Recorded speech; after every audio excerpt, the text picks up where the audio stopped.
Hello anime lovers, स्वागत है आपका वाइपर एनीमे एक्सप्लेन्ड चैनल पर। और आज हम देखेंगे जुजुत्सु काइसेन सीजन 2 के एपिसोड नंबर 3 को। अगर आपने पिछले एपिसोड्स के वीडियोस अब तक नहीं देखे हैं तो उनकी लिंक आपको डिस्क्रिप्शन में मिल जाएगी। तो चलिए जानते हैं आगे की कहानी को बिना किसी देरी के। तो दोस्तों, अब तक हमने देखा कि तोजी रिको के सिर पे इनाम रख देता है, जिससे कुछ कर्स यूजर्स रिको को मारने उसके स्कूल आते हैं। गेतो और गोजो इन कर्स यूजर्स को आसानी से हराकर रिको को प्रोटेक्ट करते हैं, लेकिन इन सब के बीच में रिको की केयर टेकर मितासो का किडनैप हो जाता है। गेतो कहता है कि ये उसकी गलती है कि वो मितासो को अकेला छोड़ आया था, क्योंकि उसे लगा था कि दुश्मन उसे इतनी इम्पोर्टेंट नहीं समझेंगे। गोजो को लगता है कि अब उनके दुश्मन उन्हें ब्लैकमेल करेंगे कि मितासो अगर जिंदा चाहिए तो रिको उन्हें दे दो, लेकिन अपर हैंड इनके ही पास है क्योंकि इनके पास रिको है। गोजो प्लान बनाता है कि वो रिको को जुजुत्सु हाई में छोड़ देंगे और डील के लिए किसी और लड़की को ले चलेंगे, जिस पर रिको कहती है कि वो भी उनके साथ चलेगी क्योंकि उसने अब तक मितासो को गुड बाय नहीं बोला है और वो मास्टर टेंजेन से मर्ज से पहले मितासो से मिलना चाहती है। गोजो अब रिको के साथ चलने के लिए मान जाता है। किडनैपर्स इन लोगों को ओकिनावा नाम के शहर में बुलाते हैं, जो कि समुद्र किनारे बसा है। फिर ये लोग किडनैपर्स की कुटाई करके आराम से मितासो को छुड़ा लेते हैं। इसके बाद मजे करने के लिए ये सभी एक बीच पर जाते हैं। मितासो गेतो से बोलती है कि उसे खुद पर शर्म आ रही है कि उसे एक नॉन सॉसेरर ने किडनैप कर लिया था। उसे पता भी नहीं चला था कि उस पे अटैक कब हो गया। खैर, मितासो गेतो से पूछती है कि क्या वो लोग सच में एयरप्लेन से ही शहर में आए थे और उन पर अटैक्स नहीं हुए। गेतो बताता है कि गोजो की आंखें अच्छी हैं। उसने प्लेन में बैठे हर एक पैसेंजर को करीब से चेक किया था और जब वो लोग हवा में थे तब भी गेतो का एक कर्स स्पिरिट उनके प्लेन पर नजर रखे हुए था। पर गेतो को समझ नहीं आता कि किडनैपर्स ने उन्हें यहाँ क्यों बुलाया, जिस पर मितासो कहती है कि शायद उनका टाइम वेस्ट करने के लिए, क्योंकि कल शाम को रिको टेंजेन से मर्ज होने वाला है। मितासो को ये भी डर था कि जब वो वापस जाएंगे तब कहीं एयरपोर्ट पर उन पे हमला ना हो जाए, जिस पर गेतो बताता है कि उन्होंने ऑलरेडी 2 सॉसेरर को एयरपोर्ट पर बुला कर रखा है वहां की देखरेख करने के लिए। ये सॉसेरर्स फर्स्ट ईयर के नानामी और हाइबारा थे, जिन्हें हमने सीजन 1 में देखा था। हाइबारा इस मिशन के लिए काफी खुश था। वहीं नानामी कहता है कि अगर कोई तूफान आ गया और फ्लाइट्स कैंसिल हो गईं तो उनके सारे किए कराए पर पानी फिर जाएगा। बीच पर घूमने आने का प्लान गोजो का ही था और वो दोनों यहाँ पर बहुत मजे कर रहे थे। गेतो अब गोजो से कहता है कि वापस जाने का टाइम हो चुका है, जो सुनकर रिको थोड़ी उदास हो जाती है। गोजो ये देख लेता है और गेतो से कहता है कि हम कल सुबह यहाँ से निकलेंगे, क्योंकि वैसे भी मर्ज कल शाम को है। गोजो आगे कहता है कि उनके लिए टोक्यो से ज्यादा सेफ ये शहर है, क्योंकि यहाँ पर बहुत कम कर्स यूजर्स हैं और कल सुबह रिको के सिर पे लगी बाउंटी भी हट जाएगी तो टोक्यो पहुँचने पर उन्हें कोई खतरा नहीं होगा। अब गेतो को चिंता थी कि गोजो ने कल से अपनी कर्स टेक्निक नहीं हटाई है और वो रात में सोता भी नहीं है, क्योंकि क्या पता दुश्मन कब हमला कर दे और इससे गोजो के शरीर पर बुरा असर पड़ेगा। जिस पर गोजो बोलता है कि मैं बिल्कुल ठीक हूँ और वैसे भी गेतो, जब तक तुम मेरे साथ हो मुझे कुछ नहीं हो सकता। इधर नानामी को ये सुन अच्छा नहीं लगता है कि वो लोग आज रात यहीं रुकने वाले हैं। अब ये लोग साथ में कई सारी जगह घूमते हैं, अच्छा खाना खाते हैं और रात में एक्वेरियम देखने भी जाते हैं, जिनसे रिको को बहुत अच्छा लगता है। फिर अगले दिन ये टोक्यो वापस आकर जुजुत्सु हाई में एंटर करते हैं। रिको के ऊपर लगी बाउंटी 4 घंटे पहले ही हट गई थी और अब ये जुजुत्सु हाई के बैरियर के अंदर सुरक्षित थे, इसीलिए गोजो अपनी इन्फिनिटी शील्ड को बंद कर देता है क्योंकि वो काफी थक चुका था। और तभी अचानक कोई गोजो की पीठ में तलवार घुसा देता है। गेतो को समझ नहीं आता कि ये आदमी जुजुत्सु बैरियर के अंदर कैसे आ गया। गोजो पीछे मुड़कर देखता है तो ये आदमी तोजी फुशिगिरो था। गोजो को लगता है कि शायद वो इसे जानता है, जिस पर तोजी बोलता है कि चिंता मत करो, मुझे भी लोगों के नाम याद नहीं रहते।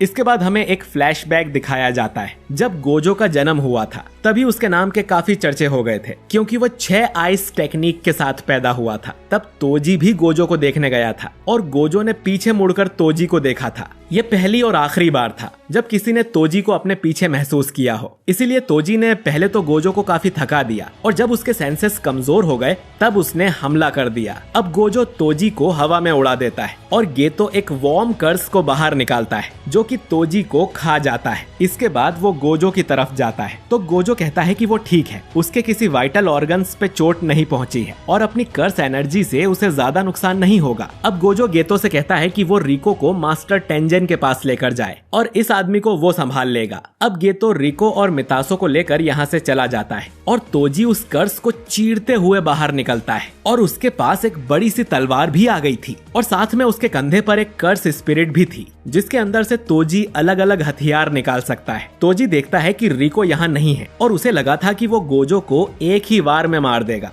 गोजो उसका मजाक उड़ाते हुए कहता है कि रिको की बाउंटी तो पहले ही खत्म हो गई है, जिस पर तोजी रिवील करता है कि उसी ने तो बाउंटी लगाई थी ताकि गोजो बाकी लोगों से लड़ने में उलझा रहे और जब बाउंटी हट जाएगी तो गोजो को लगा कि अब सब ठीक है और उसने अपनी टेक्निक बंद कर दी। अब गोजो अपनी टेक्निक ब्लू से तोजी पर अटैक करता है, लेकिन तोजी इतना तेज था कि वो उसकी टेक्निक से बच जाता है। तो दोस्तों असल में तोजी हेवनली रेस्ट्रिक्शन के साथ पैदा हुआ था जिससे उसके अंदर बिल्कुल भी कर्स एनर्जी नहीं है, लेकिन उसके बदले में वो बहुत ही ज्यादा ताकतवर है। इसी ताकत से अब तोजी बिजली की रफ्तार से गोजो पर अटैक करने आता है, लेकिन गोजो इस बार उसे दूर फेंक देता है। अब तोजी को पता है कि गोजो के पास लिमिटलेस टेक्निक है जिससे उसके आसपास एक इन्फिनिटी शील्ड बन जाती है, तो उसके लिए भी तोजी के पास जरूर कोई तो प्लान होगा। गोजो को लगता है कि उसका कर्स्ड टूल ही उसका हुक्म का इक्का है, पर वो उसे अपने करीब ही नहीं आने देगा। लेकिन तोजी अब इतनी जल्दी जल्दी अपनी जगह बदल रहा था कि गोजो को पता ही नहीं चलता कि वो कहाँ है, और क्योंकि तोजी के अंदर कोई कर्स एनर्जी भी नहीं है तो गोजो उसे महसूस भी नहीं कर पा रहा था। इसीलिए गोजो अब अपनी कर्स्ड टेक्निक ब्लू का यूज करके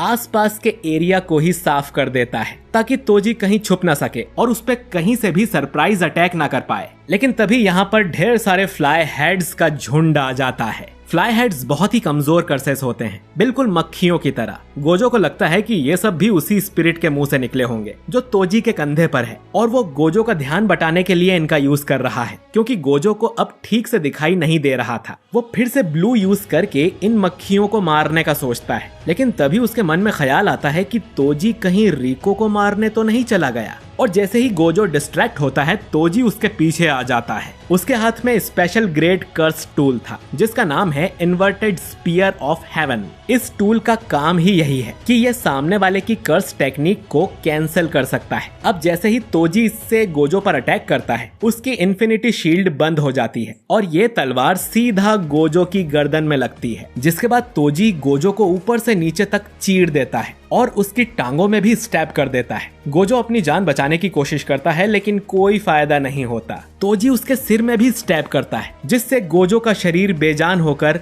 नीचे गिर जाता है जैसे वो मर गया हो। इधर गेतो रिको और मितासो को लेकर जुजुत्सु हाई के सबसे निचले हिस्से में जाता है। यहाँ रिको मितासो से अपना आखिरी गुड बाय बोलती है और दोनों बहुत रोती हैं। फिर गेतो रिको को लेकर टॉम्ब ऑफ द स्टार के मेन हॉल में जाता है। वो रिको को बताता है कि मास्टर टेंजन कहाँ पर है और ये भी उनके आसपास एक बैरियर होता है जिसके अंदर वही लोग जा सकते हैं जिन्हें उन्होंने खुद इनवाइट किया हो, यानी रिको। तो रिको अब उनके पास जा सकती है जहां उसका मास्टर टेंजन से मर्ज हो जाएगा, या तो हम वापस मुड़ सकते हैं और अपने घर जा सकते हैं। ये सुन रिको चौंक जाती है क्योंकि उसे नहीं लगा था कि उसके पास वापस जाने का भी कोई ऑप्शन है। यागा ने इन्हें बताया था कि यह मर्ज होना उस लड़की की जान लेने के बराबर ही है, और फिर गोजो और गेतो के बीच पहले ही ये बात हो गई थी कि अगर उस लड़की ने मर्ज करने से मना कर दिया तो वो तुरंत ही मिशन को कैंसिल कर देंगे, चाहे उसके लिए उन्हें मास्टर टेंजन से लड़ना ही क्यों ना पड़े। गेतो आगे कहता है कि वो दोनों सबसे पावरफुल हैं, तो आगे जो भी होगा वो देख लेंगे।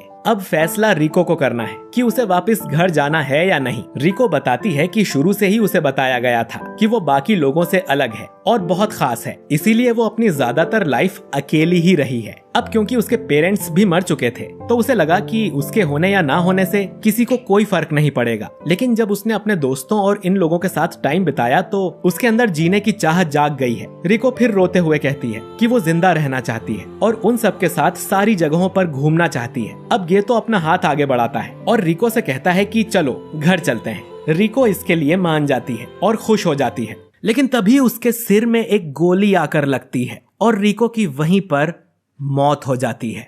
ये देख गेतो बहुत ज्यादा शॉक हो जाता है। ये गोली तोजी ने चलाई थी और वो कहता है कि चलो काम पूरा हुआ।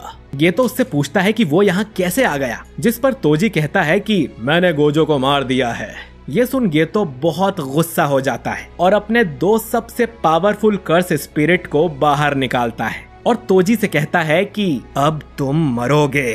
और ये एपिसोड यहीं पर खत्म हो जाता है। तो दोस्तों मेरे हिसाब से तो ये अब तक का सबसे बेस्ट एपिसोड था और रिको की मौत सच में काफी सैड है। पर क्या गोजो सच में मारा गया है? क्या गेतो तोजी को मार पाएगा? और टेंजन का अब क्या होगा, क्योंकि मर्ज के लिए तो कोई है ही नहीं। ये सब हमें जानने को मिलेगा अगले एपिसोड में, तो उसे मिस ना करने के लिए अगर आपने हमारे चैनल को सब्सक्राइब नहीं किया है तो जल्दी से हमारे चैनल वाइपर एनीमे एक्सप्लेन्ड को सब्सक्राइब करके बेल आइकन जरूर दबाइए ताकि हमारा कोई भी वीडियो आपसे मिस ना हो। वीडियो अच्छा लगा है तो इसे लाइक और शेयर करना बिल्कुल ना भूलें। मैं मिलता हूँ आपसे अगले वीडियो में। शुक्रिया।